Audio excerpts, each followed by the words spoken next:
एक गांव में रामदास नाम का एक व्यापारी अपनी पत्नी और दो बच्चों के साथ रहता था। वह माता शीतला का भक्त नहीं था और उनके व्रत उपवास का मजाक उड़ाता था।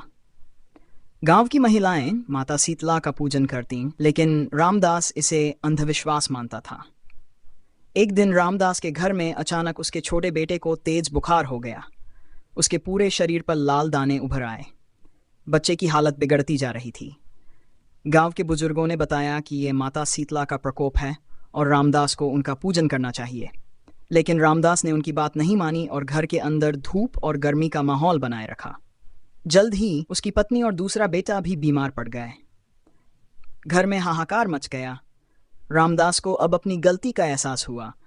रामदास ने गांव की एक वृद्धा से सलाह ली। उसने कहा कि माता शीतला को शीतल जल प्रिय है। उन्हें ठंडे स्थान पर बैठाओ, घर को स्वच्छ रखो और सच्चे मन से उनका पूजन करो। रामदास ने वैसा ही किया।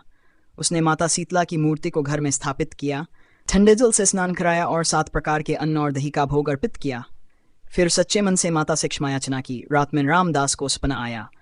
माता शीतला ने दर्शन दिए और कहा कि अब तुमने मेरी शक्ति को समझा। मैं भक्तों के कष्ट हरती हूँ और अपने सेवकों को आशीर्वाद देती हूँ। आगे से हमेशा मेरी पूजा करना और स्वच्छता का ध्यान रखना।